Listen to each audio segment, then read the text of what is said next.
السلام عليكم، مرحبا بكم في فيديو جديد. اليوم غنصوب معكم الكبده ديال البقري. قبل المهم راني غسلتها ونقيتها من الجلده. شوف الجلده ديالها ضروري خصها تزول، ها هي ضروري خصها تزول الجلده. عاد نقطعوها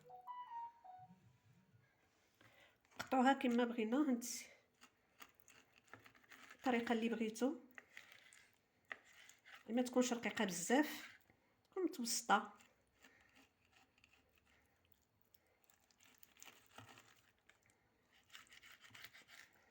نديرو بها شي طويجن.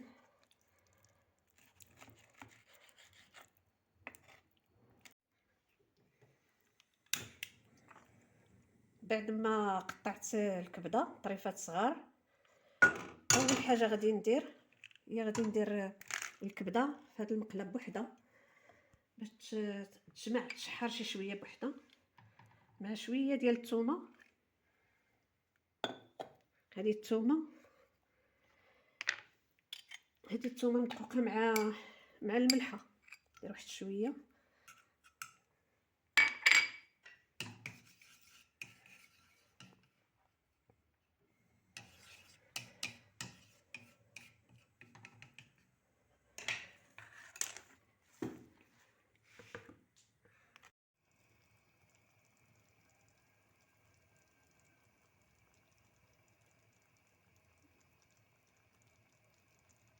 بدا حطيتها هنايا باش تجمع شويه، تشحر شويه مع الثومه والزيت البلديه.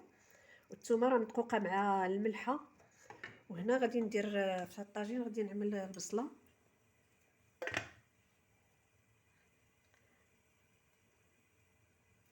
البصله تشحر هي الاولى.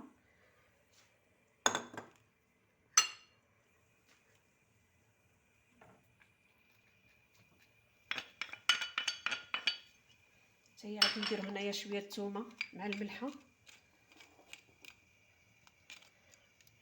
هذا اللي كتشوفوا هنايا اللوك ديال المسير. دابا حتى تشحر البصله مزيان، غنزيد عليها مطيشه طايبه ومطحونه، ونزيد عليها التوابل، قزبر حبوب والتحميره والابزار وشويه الخرقوم. وهنايا المعدنوس وهذه السودانيه. وهنايا الزيتون باش نزينو مع الطريفات ديال الحامض المسير. تتشحر البصله ونزيد عليها مطيشه، وديك الساعه نرجعو معكم. كما كتشوفوا البصله هي تشحرت، غادي نزيدو عليها مطيشه غير وحده، مطيشه وحده.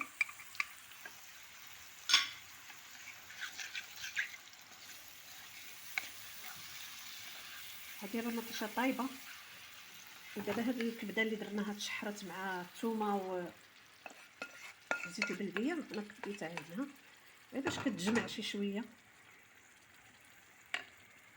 دابا غادي نديرو العطريه كما قلنا، تحميره، قزبر حبوب، شويه د الابزار، شويه د الخرقوم. ونسيت ما قلت لكم شي الكمون، انا غندير واحد شويه غير شويه، وغادي نديروهم كلهم. نزيدو شويه د المعدنوس. غادي الطاجين هو طاب، غادي نزينوه بهاد الشرائط ديال الحامض المسير، نزينوه. واللي بغى يزيد الحراره يديرها. شهيه طيبه، ونتلاقاو في فيديو اخر ان شاء الله.